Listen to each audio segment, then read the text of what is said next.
La misericordia es una gracia, un regalo de lo alto. No tiene límites, no es forzada, sino que cae, y donde cae, sana y bendice, tanto al que da como al que recibe. La misericordia es un atributo de Dios mismo, y cuando se encuentra entre los hombres, la tierra luce más como si fuera el cielo.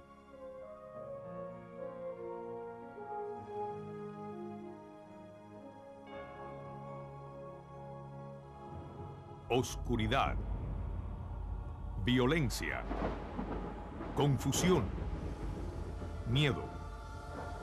A través de los siglos, el hombre parece estar perdido en un mar de oscuridad, plagado por las consecuencias de su libre albedrío.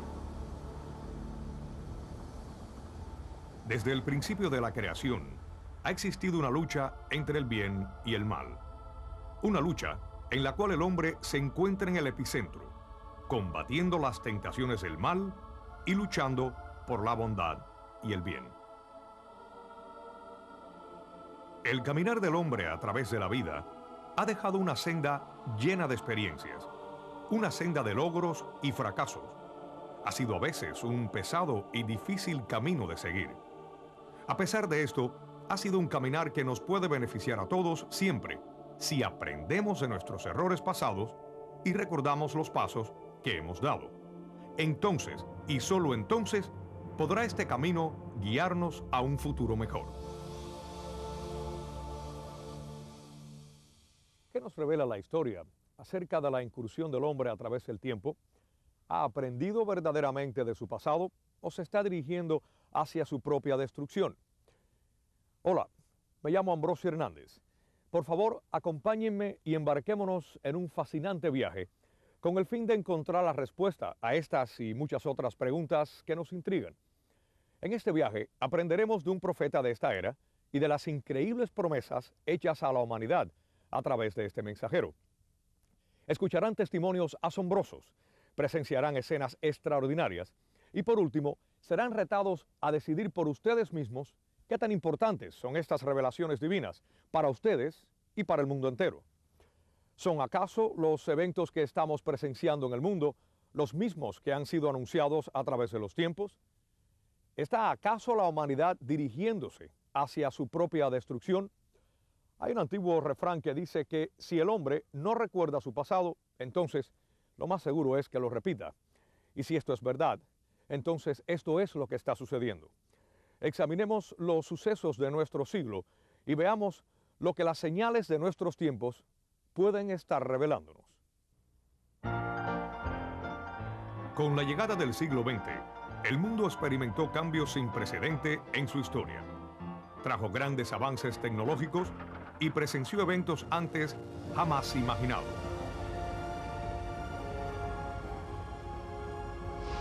En su ansia de ser mejor, más rápido y fuerte, el mundo ha experimentado grandes triunfos y tragedias devastadoras.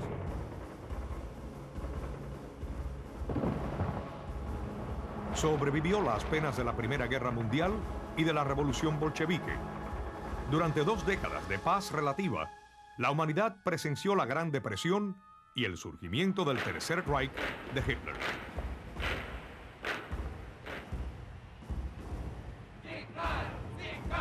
La Segunda Guerra Mundial comenzó con la invasión de Polonia por la Alemania nazi y la Rusia comunista. Vimos los horrores de la guerra y las atrocidades del Holocausto. Esta Segunda Guerra Mundial terminó con una explosión atómica que amenazó con aniquilar a la raza humana. Siguieron una serie de guerras en cada rincón del mundo, causando destrucción, derramamiento de sangre y muerte. Las guerras en Corea, Vietnam, Irlanda, Israel, después en Líbano, Afganistán, el Medio Oriente, Centroamérica, África y Bosnia. Y hoy en día, estas divisiones y falta de paz entre las naciones continúan. Estas guerras producen odio, un odio que poco a poco crece, enfermando a la sociedad y manifestándose en terrorismo, asesinatos y rebelión. Aún en una era de gran comunicación e increíbles avances tecnológicos, el sufrimiento humano no ha disminuido. Al contrario, se ha hecho más visible. En este siglo, hemos presenciado el terrible abuso a los derechos humanos y el horror de la amenazante hambruna.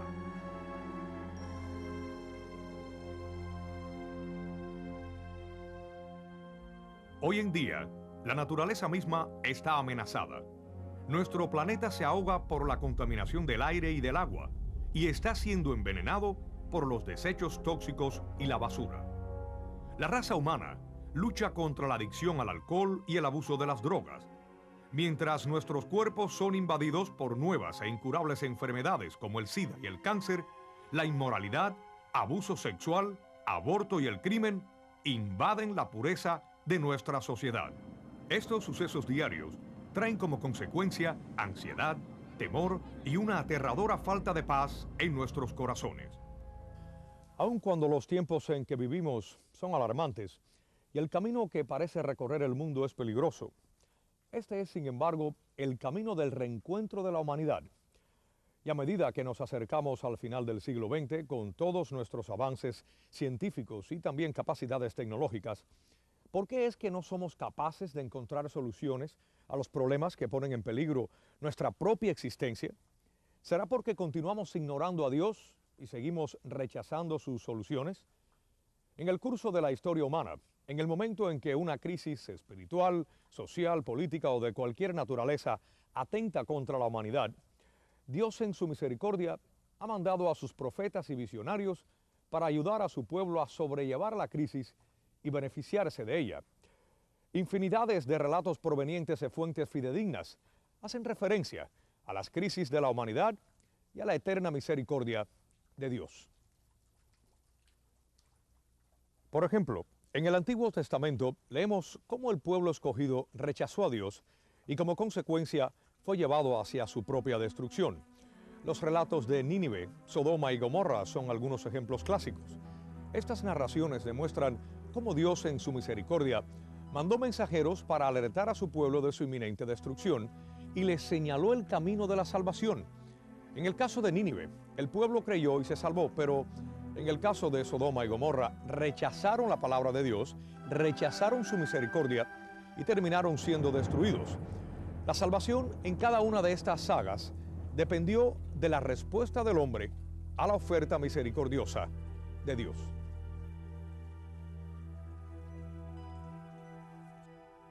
La narración bíblica de Noé se asemeja a nuestros tiempos, en donde la inmoralidad y la decadencia social prevalecen.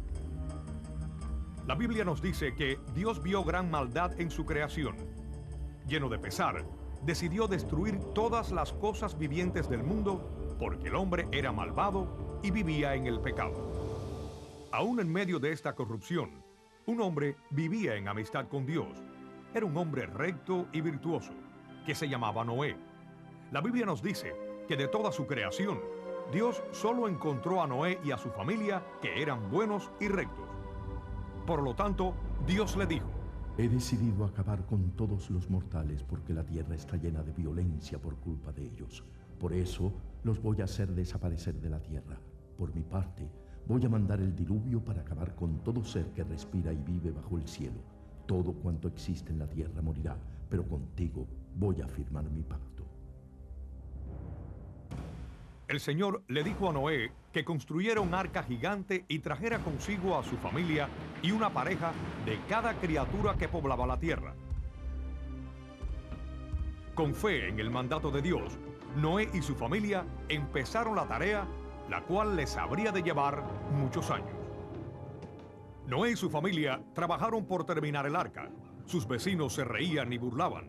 Lo ridiculizaban a él y a tan grande arca, incapaces de comprender la enormidad de la advertencia y la urgencia de los ruegos de Noé para que se arrepintieran. A pesar de las constantes burlas, la construcción del arca continuó. Noé recordó el juramento de Dios. El Señor mandaría lluvias del cielo y borraría de la faz de la tierra todas las criaturas vivientes creadas por él.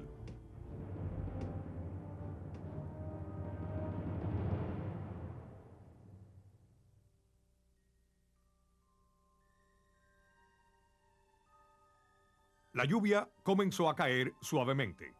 Al principio, la gente se juntaba para reírse de Noé y el gran diluvio que había predicho, inconscientes de la devastación y muerte que les esperaba. Pronto, la suave lluvia se tornó en algo que jamás habían imaginado, y sus burlas pronto se olvidaron y su preocupación se convirtió en miedo.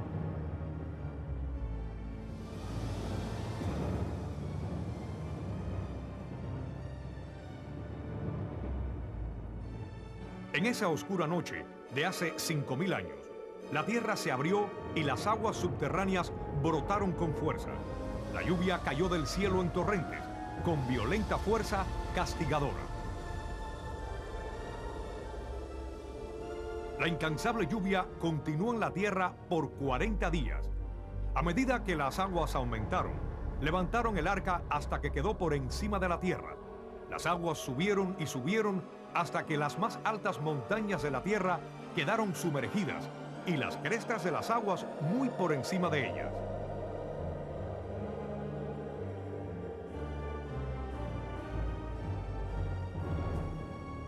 En el relato del Génesis acerca del diluvio, leemos que el arca estuvo en el mar por muchos meses esperando que la tormenta cesara y las aguas volvieran a su cauce. Por fin llegó a detenerse, como muchos creen hasta la fecha, en el monte Ararat, en Turquía. Noé fue un hombre justo y recto, cuya confianza en la palabra de Dios y la obediencia a sus mandamientos resultó no solo en la salvación de su familia, sino en la de todo el mundo. Trabajando por generaciones para construir un arca, Noé advirtió al pueblo de una inminente calamidad, la cual nadie en su tiempo podía imaginar. Si escucháramos un mensaje similar hoy día, ¿lo aceptáramos y responderíamos a él? ¿O reaccionaríamos de la misma manera de aquellos que escucharon el sombrío llamado de Noé? Parece que tal como en los tiempos de Noé, la raza humana una vez más se encuentra en un punto crucial de su historia. Muchos son testigos de que los tiempos nos están llamando, retándonos a examinar la manera en que vivimos. El presente es un momento trascendental para la humanidad. O regresamos a Dios y su misericordia, o nos dirigimos hacia el mal y nuestra ruina. La decisión depende totalmente de nosotros y no nos será impuesta. Sin embargo, deberemos decidir cuidadosamente, ya que el camino que escojamos tendrá graves consecuencias para el mundo entero. Escuchamos los mensajes y advertencias que Dios nos está mandando a través de sus profetas actuales.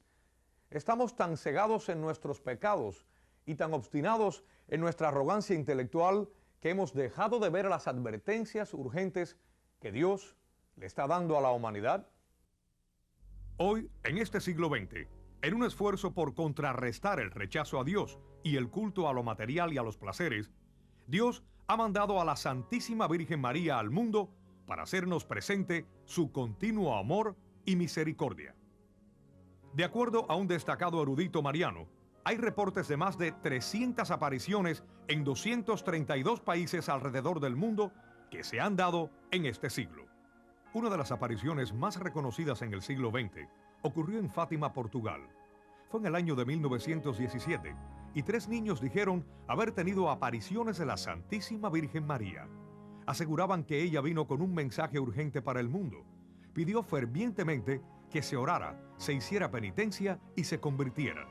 Alertó sobre graves acontecimientos futuros que sucederían si el mundo no escuchaba con atención los mensajes de Dios. Si mis deseos son llevados a cabo, Rusia se convertirá y habrá paz. Si no, Rusia difundirá sus errores por todo el mundo, trayendo nuevas guerras y persecuciones a la Iglesia. Los buenos serán martirizados y el Santo Padre tendrá mucho que sufrir. Ciertas naciones quedarán aniquiladas, pero al final mi inmaculado corazón triunfará. Rusia será consagrada a mí por el Santo Padre y se convertirá, y el mundo disfrutará un período de paz.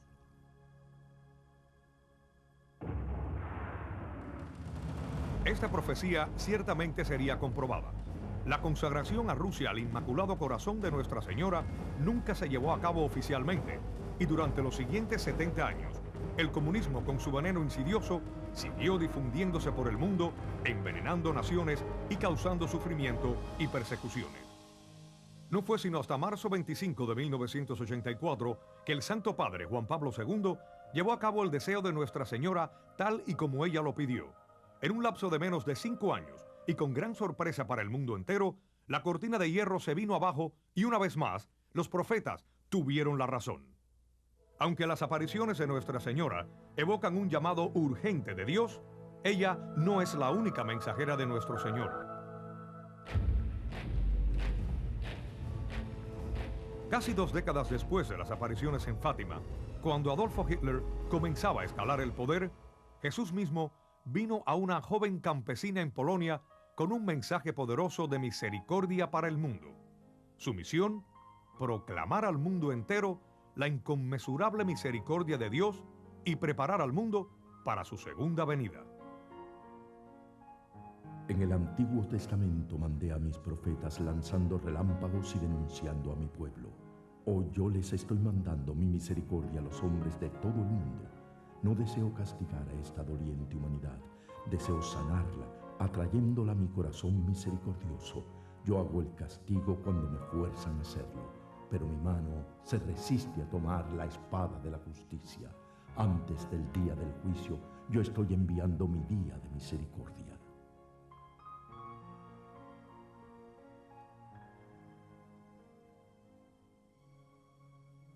En 1938, al morir, esta sencilla religiosa dejó 6 libretas con más de 600 hojas escritas con sus inspiraciones personales y los hechos sobrenaturales, incluyendo conversaciones y mensajes del Señor.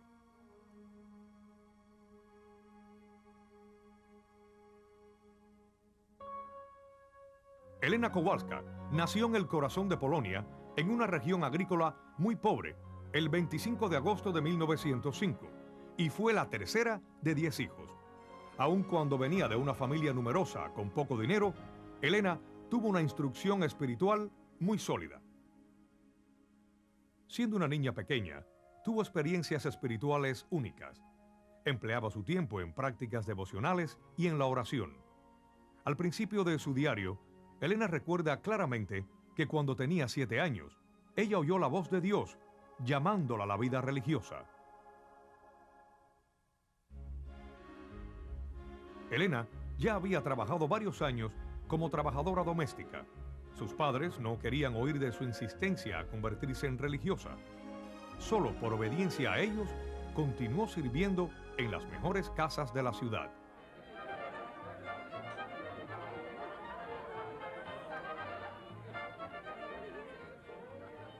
Elena hizo lo imposible por llevar una vida seglar e ignorar la llamada a la vida religiosa que sentía en su interior. Un día, cuando contaba con 19 años, mientras asistía a un baile, tuvo una visión de Jesús siendo despojado de sus ropas y azotado. ¿Hasta cuándo he de soportarte?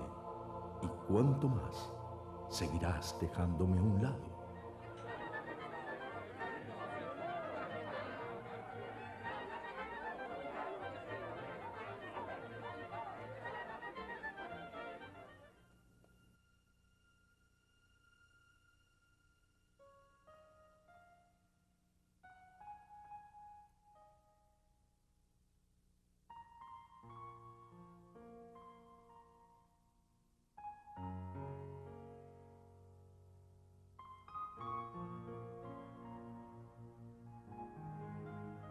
Señor Jesús, sé bueno y déjame saber qué debo hacer enseguida. Ve a Varsovia de inmediato. Ahí entrarás a un convento. Respondiendo al llamado de Dios, Elena viajó a Varsovia y finalmente fue encaminada al convento de las Hermanas de Nuestra Señora de la Misericordia, una comunidad que se dedicaba a ayudar a mujeres jóvenes con problemas. Fue aceptada en la congregación el 1 de agosto de 1925. En el noviciado cerca de Cracovia, Elena comenzó su entrenamiento en la vida religiosa. Cuando tomó el hábito, tomó también el nombre religioso de María Faustina. En el preciso momento en que fue investida con el hábito religioso, Dios le reveló claramente cuál sería su compromiso. En los años que siguieron, Faustina tuvo muchas experiencias místicas, las cuales permanecieron ocultas aún a las personas más cercanas a ella. En obediencia al Señor y a su director espiritual, llevaba notas de estas y de sus conversaciones en un cuaderno que se titulaba Divina Misericordia en mi alma. Sus escritos revelan que ella escribió con seguridad y para siempre, sin correcciones ni borrones. Debido a que ella no tuvo una educación formal, pues solo asistió a la escuela 2 inviernos cuando era niña, Faustina se dedicaba a las labores y trabajos comunes, como jardinera, cocinera y portera. Aun cuando Faustina vivía una vida de gran sencillez y humildad, logró cosas extraordinarias de la manera más ordinaria.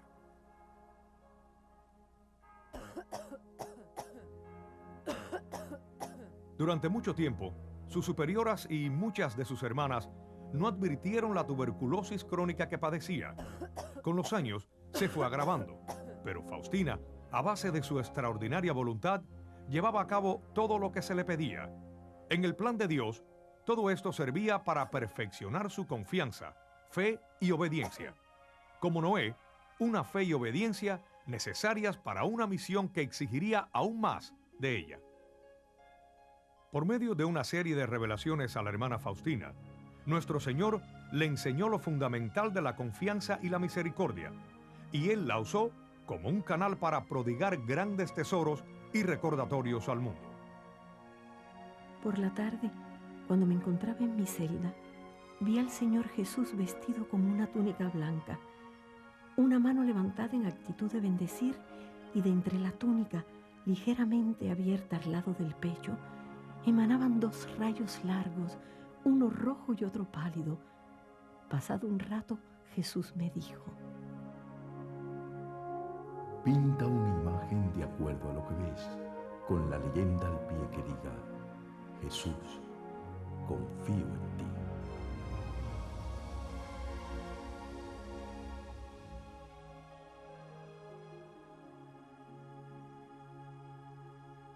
El padre Serafín Micalenko, miembro de la Congregación de Marianos de la Inmaculada Concepción de la Santísima Virgen María en Stockbridge, Massachusetts, es reconocido como una autoridad en la vida de Faustina y los mensajes dados a ella por nuestro Señor. El padre comparte lo que él intuye. Sor Faustina jamás ocupó ningún puesto importante en el convento y se le encargaban trabajos propios de una sirvienta. Aún así, Cristo la escogió para ser la secretaria de sus mensajes y del apostolado de su misericordia. Su misión era hacer a la humanidad consciente del hecho de que Dios es misericordioso. Él es el amor en sí mismo que se derrama por nosotros, y su deseo es que nadie escape de ese amor misericordioso. Por medio de muchas experiencias místicas y de revelaciones, el Señor le ordenó que pintara una imagen de Él. Cuando le dijo que la hiciera, le prometió que el alma que venere esta imagen no perecerá. Ellos saldrán victoriosos de sus enemigos aquí mismo en la tierra y especialmente a la hora de la muerte. También dijo que Él mismo los defendería como a su propia imagen. Las características específicas de la imagen que se le ordenó pintar a la beata Faustina y que ha de ser venerada por todo el mundo, sobre todo el primer domingo después de Pascua, son los rayos rojos y pálidos que fluyen sobre quien los mira saliendo de entre sus ropas y que se abren un poco en el área de su corazón. El significado de estos rayos se encuentran en varios pasajes de la Escritura y, de acuerdo a las explicaciones mismas de nuestro Señor, estos rayos representan la sangre y el agua que emanaron de su costado cuando el soldado lo hirió con la lanza. Esta es la suprema representación de Dios derramándose a sí mismo por amor y misericordia para nuestro beneficio espiritual. La Madre Superiora y el director espiritual de Sor Faustina, el padre Sofashko, la sometieron a exámenes para poder probar su estabilidad psicológica. La doctora en psiquiatría, María Marszkiewska, certificó que no encontró evidencia alguna de desórdenes anormales del sistema nervioso, ni ninguna desviación mental en Sor Faustina. Por lo tanto, con la aprobación de la Madre Superiora, Sor Faustina fue puesta en contacto con un pintor para que hiciera la imagen que Cristo pidió en la visión. Cuando ella vio por primera vez la imagen que estaba siendo pintada bajo su dirección, lloró decepcionada y se quejó con Jesús.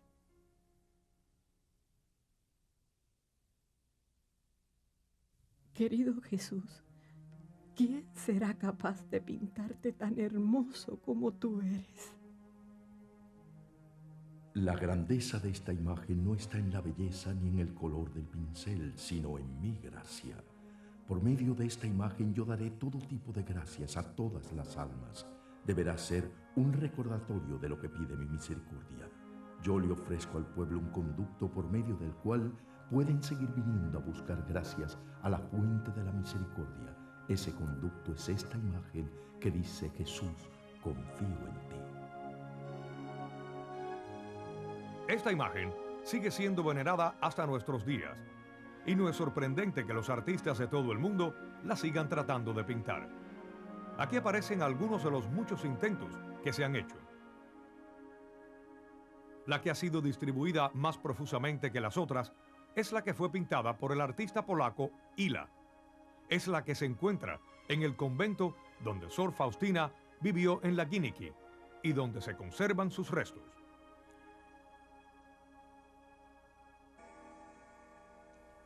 En sus revelaciones a la hermana Faustina, el Señor le concedió muchas gracias especiales. Le pidió un tiempo especial de meditación para recordar su pasión y muerte, y le dio instrucciones a Faustina de orar a las 3 de la tarde por sus necesidades personales, pero más que nada por aquellos que se encuentran atrapados por el pecado. Dios también añadió una gran promesa a todo esto, diciendo: esta es la hora de la gran misericordia. En esta hora no le negaré nada al alma que me pida algo en virtud de mi pasión. Y nuestro Señor también le dio una oración especial, la corona de la divina misericordia, en la cual le prometió: oh, qué grandes gracias yo daré a las almas que recen esta corona. Lo más profundo de mi tierna misericordia se mueve en favor de aquellos que rezan la corona de misericordia. Padre eterno, te ofrezco el cuerpo, la sangre, el alma y la divinidad de tu amadísimo Hijo, nuestro Señor Jesucristo, en reparación por nuestros pecados y los del mundo entero. Por su dolorosa pasión, ten misericordia de nosotros y del mundo entero. Por su dolorosa pasión, ten misericordia de nosotros y del mundo entero. De acuerdo a las revelaciones otorgadas a la Beata Faustina, la acción redentora de nuestro Señor presente en la Eucaristía va mucho más allá y se aplica a las necesidades del mundo cuando recitamos la corona de la Divina Misericordia. Jesús pedía a Faustina que rezara esta oración incesantemente, pero Él desea que esta oración sea rezada especialmente durante los 9 días que preceden el primer domingo de Pascua, día que Él quiere que se conozca como la fiesta de la Divina Misericordia. Nuestro Señor prometió: por medio de esta novena, otorgaré toda la gracia posible a las almas. Es muy fácil para nosotros, cuando escuchamos esta promesa, pensar en la corona como una fórmula mágica para alcanzar de Dios cualquier cosa que queramos. Pero esto sería un gran error. La corona no es una fórmula mágica.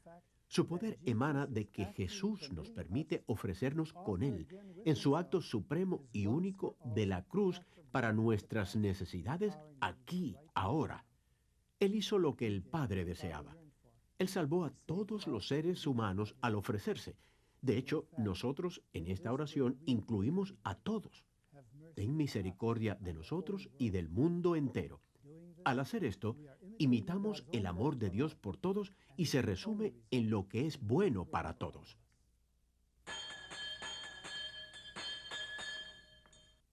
Nuestro Señor repetidamente le dijo a la hermana Faustina de la urgente necesidad de practicar actos de misericordia. Ella los practicaba constantemente a diario, y pronto se corrió la voz entre los pobres de que si querían ser tratados con dignidad y bondad, había que ir a la hermana Faustina.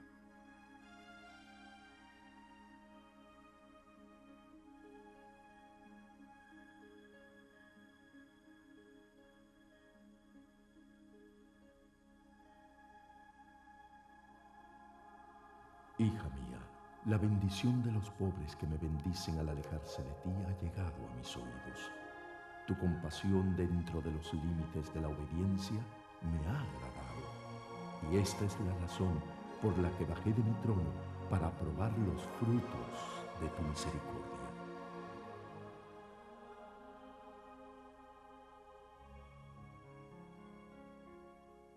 En el corazón de Galveston, Texas, existe un lugar único, donde aquellos necesitados serán tratados con ternura y dignidad.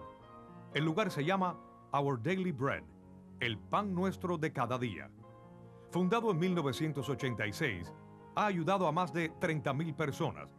Lo que hace a esta organización tan excepcional es que no es solo un techo o comedor, sino que provee alimentos, ropa y asilo a los desheredados, así como programas de asistencia y educación que abarcan multitud de problemas.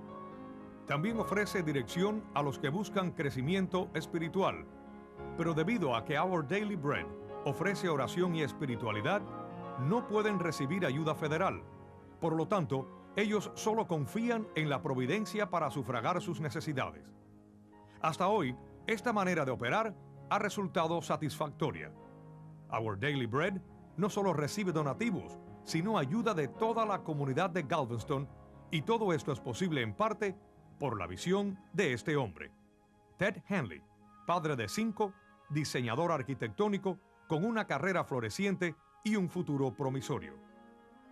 La vida de Ted cambió cuando fue introducida a la devoción de la Divina Misericordia, y luego de una serie de sucesos increíbles, se encontró viviendo su sueño: trabajar tiempo completo al cuidado de los necesitados. Le estoy muy agradecido a Dios por la oportunidad que me ha dado por medio de la devoción a la Divina Misericordia. Es un verdadero privilegio sentir su misericordia y tener la oportunidad de ser misericordioso. Hay muchas maneras de mostrar misericordia a la gente, las obras corporales y espirituales. Esa es la lista y es muy sencilla y directa. Debemos recordar que el perdón es muy importante porque muy a menudo tenemos que perdonarnos por las veces que hemos desperdiciado oportunidades de ser misericordiosos. Tenemos que perdonar a otros que se encuentran inmersos en su dolor y desesperanza y no son misericordiosos. Debemos reconocer que a pesar de nuestras diferencias, Dios nos llama a todos a ser misericordiosos y a ser vehículos de misericordia en su mundo. Él espera que permitamos que su misericordia fluya de nosotros hacia los demás. Nuestro Señor le dijo a Faustina: exijo de ti actos de misericordia que broten de tu amor por mí. Debes mostrar misericordia a tu prójimo, siempre y en todo lugar. No debes retraerte ni buscar excusas o disculparte. Es un verdadero reto el ser misericordioso siempre y en todo lugar. Hay quien dice: si quieres conservar algo, lo tienes que dar. Y así es con la misericordia de Dios. Si quieres conservarte en su misericordia, tienes que estar dispuesto a compartirla con otros y a ser instrumento de su misericordia en este mundo. De hecho, Ted Henley es un ejemplo vivo de la misericordia en acción. Él escuchó el mensaje evangélico y lo hizo parte de su vida. A nosotros también se nos ofrece esa misma oportunidad en nuestras vidas diarias. El padre George Kosicki era profesor de bioquímica en la Universidad de Windsor. Hoy es administrador internacional de la Divina Misericordia, una organización dedicada a difundir la devoción a la Divina Misericordia en todo el mundo.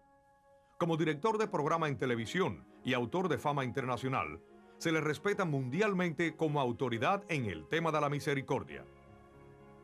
El mensaje de la misericordia es que Dios es misericordioso y quiere tener misericordia con cada uno de nosotros, especialmente con el pecador, los miserables y más desafortunados.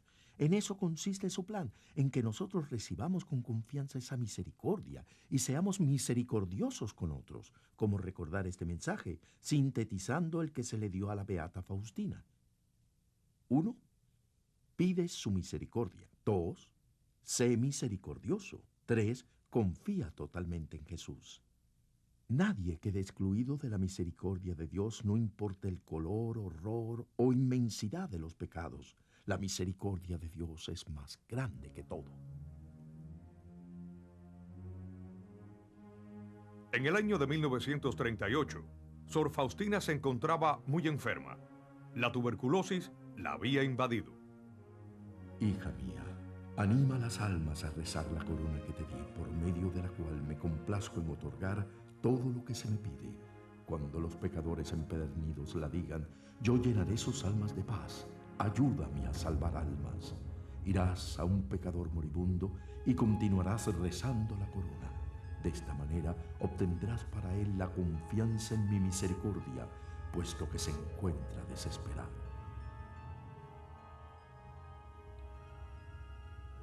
Me encontré en una cabaña ajena en la cual un hombre moría en medio de gran tormento.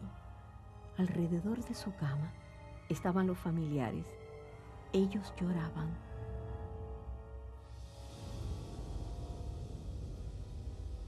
De repente, aparecieron una multitud de demonios. Empecé a orar y los espíritus de las tinieblas subieron, haciéndome muecas y amenazándome. Entonces el alma del hombre se calmó y se llenó de confianza. Él descansó en el Señor. A la hora de la muerte yo defiendo a cualquiera que rece esta corona y a cualquiera que se encuentre agonizante y por quien esta corona está siendo ofrecida. La hora de su muerte será una muerte feliz. En ese mismo momento me encontré otra vez en mi habitación. ¿Cómo sucede esto? Yo no sé. La beata Faustina seguía confinada a su cama. Su enfermedad estaba en la última fase. Sus hermanas rezaban la corona como parte de su devoción. Faustina vivió hasta completar el sexto y último cuaderno de su diario.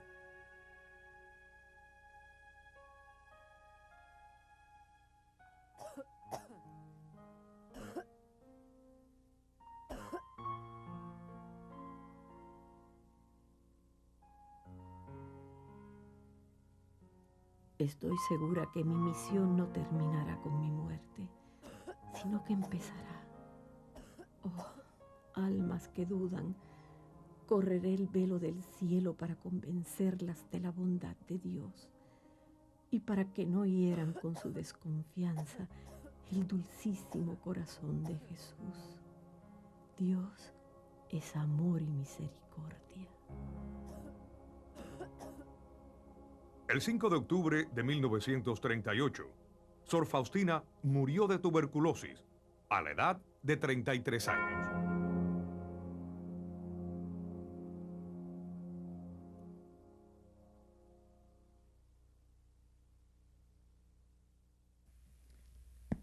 Aunque la vida mística de Sor Faustina no ha sido difundida aún como la de Santa Catarina de Siena o Santa Teresa de Ávila, su mensaje es de igual importancia, o quizá de mayor importancia, para nuestros tiempos.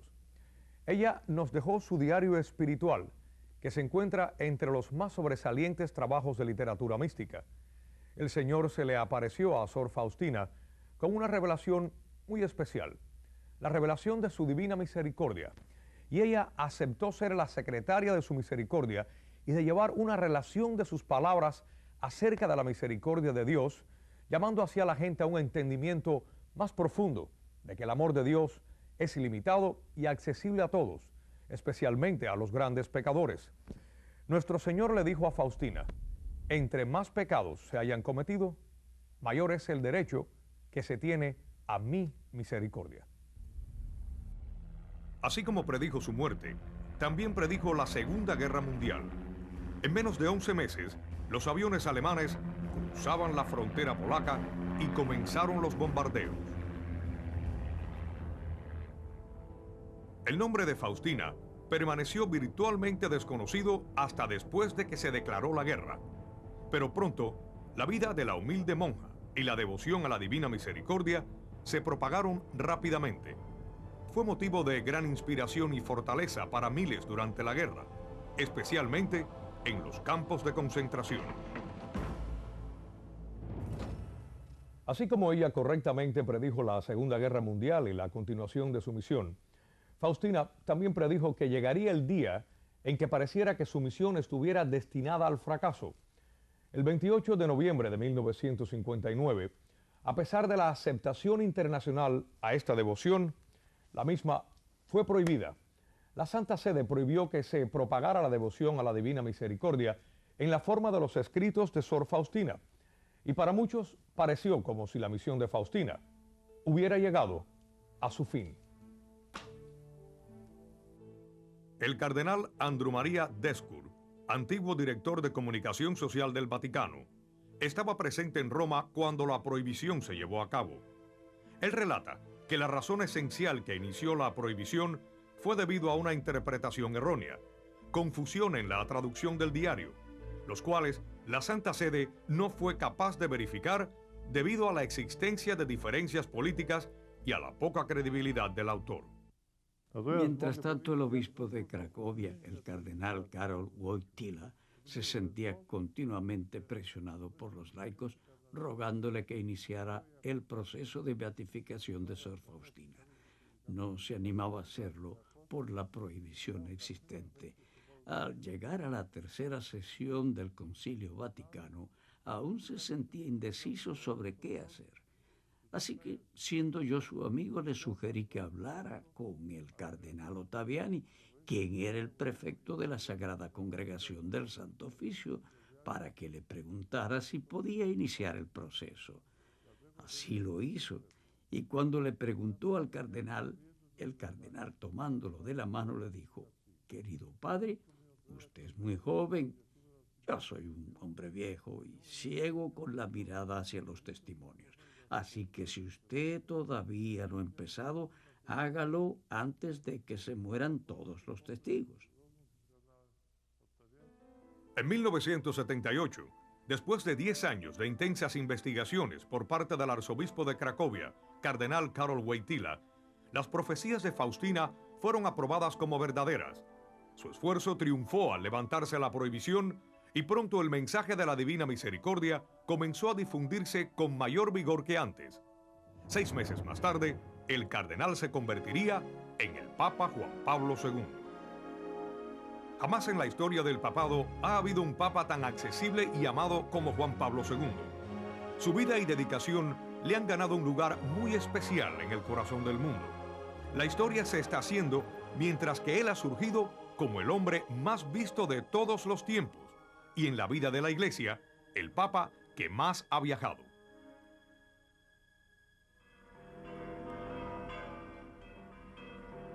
Es más, otra de las profecías de Sor Faustina resulta verdad. De pronto, la presencia de Dios me envolvió y me vi a mí misma en Roma. La capilla estaba adornada como para fiesta y en ese día se le permitía la entrada a cualquiera. El Santo Padre y la jerarquía celebraban esta fiesta. Todos participaban en la celebración con gran regocijo. Entonces miré a la gran multitud adorando a la Divina Misericordia. El 18 de abril de 1993, solo 15 años desde que fuera levantada la prohibición a la devoción de la Divina Misericordia, Sor María Faustina fue oficialmente reconocida y beatificada. Cientos de miles estuvieron presentes en su beatificación, donde el Papa Juan Pablo II alabó su vida e hizo hincapié sobre la gran importancia de su misión y la gran urgencia del mensaje para nuestros tiempos. Yo te saludo, hermana Faustina. Desde hoy la Iglesia te llama bendita.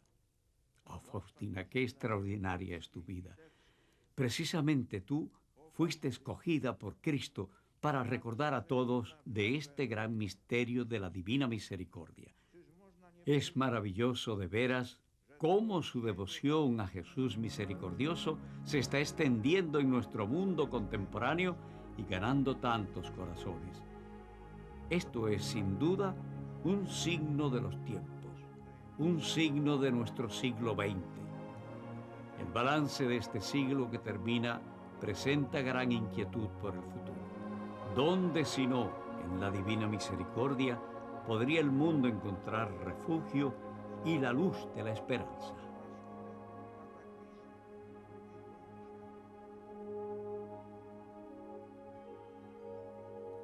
La vida del cardenal Karol Wojtyla y su función como papa reflejan brillantemente su llamado y su devoción a la Divina Misericordia.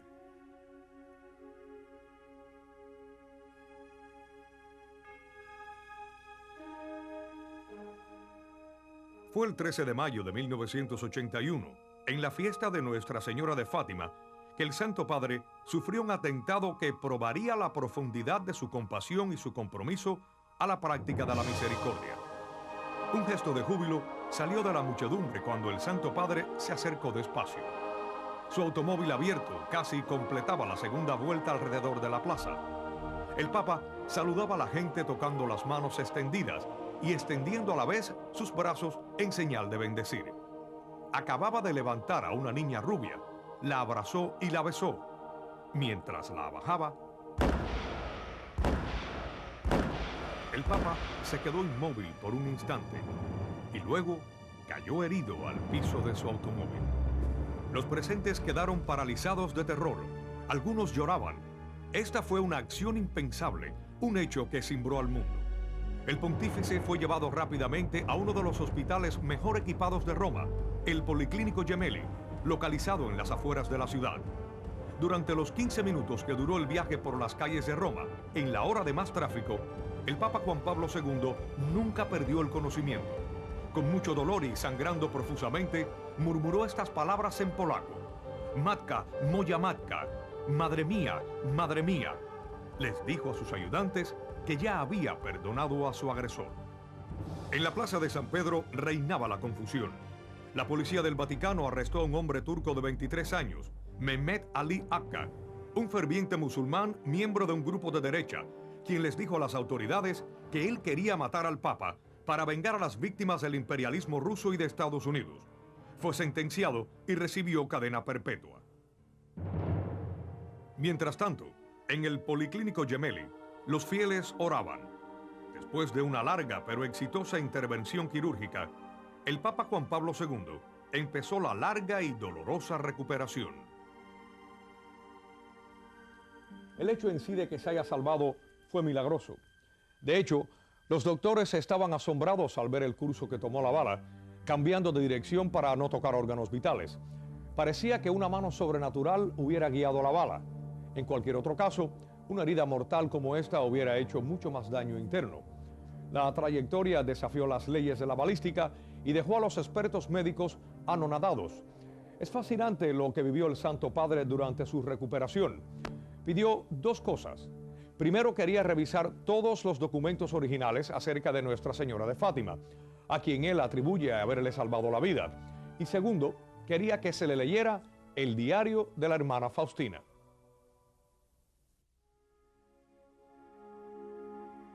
Poco después de que fuera dado de alta del hospital, el Papa Juan Pablo II viajó a la prisión que albergaba a su presunto asesino.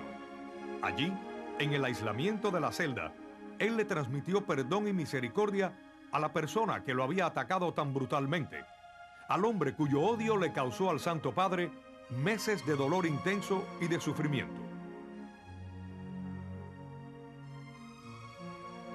Aunque lo que hablaron no se publicó y la conversación entre esos dos hombres es un secreto, este acto de perdón sin palabras lanzó un eco a todos los rincones del mundo, que tan necesitado está de misericordia.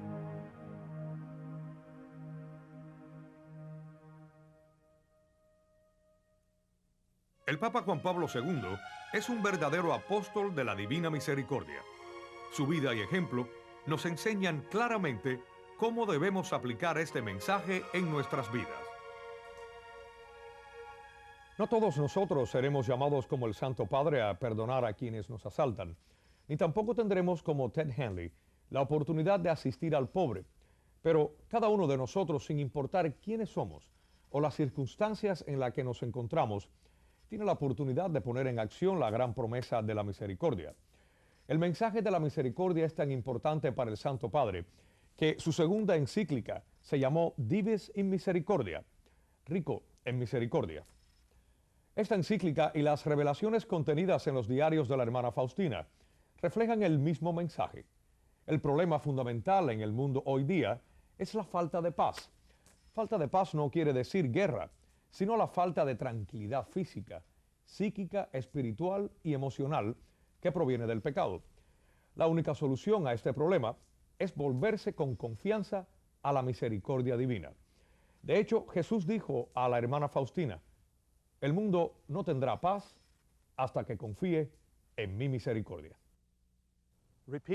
Muchas veces nuestro Señor le dijo a la bendita Faustina que el mensaje de la divina misericordia es para preparar su gloriosa venida. Su venida es una verdad de nuestra fe. Lo profesamos en el credo, así lo pedimos en el Padre Nuestro. Él le dijo a Faustina que su misericordia es la última esperanza de nuestra salvación. Él nos hace un llamado para que respondamos ahora. No importan nuestros pecados. Él nos llama para que volvamos a Él en la confianza de que aún es tiempo para obtener misericordia. Aparte de las múltiples apariciones de Jesús, la hermana Faustina se vio favorecida también con las visitas de la Santísima Virgen. El 25 de marzo de 1936, en la fiesta de la Anunciación, Nuestra Señora apareció como una madre tierna, haciendo hincapié en la misión de Faustina y señalando la gran seriedad del mensaje de su hijo, donde nos advierte de los días tan importantes que han de venir. Yo le di al mundo el Salvador, y en cuanto a ti, tú tienes que hablar al mundo de su gran misericordia y prepararlo para su segunda venida, donde vendrá no como Salvador misericordioso, sino como justo juez. Oh, qué terrible es ese día. Los ángeles tiemblan ante él. Háblales a las almas de su gran misericordia mientras aún es tiempo de conceder la gracia.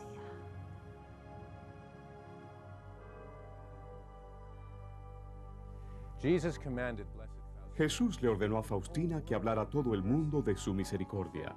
Él dijo que es un signo de que se acercan los últimos días del mundo y después vendrá el día de la justicia.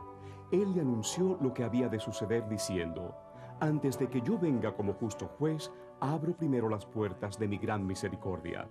El que rehúse pasar por la puerta de mi misericordia tendrá que pasar por la puerta de mi justicia. Yo estoy prolongando el tiempo de mi misericordia por el bien de los pecadores, pero ay de ellos si no reconocen el tiempo de mi visitación.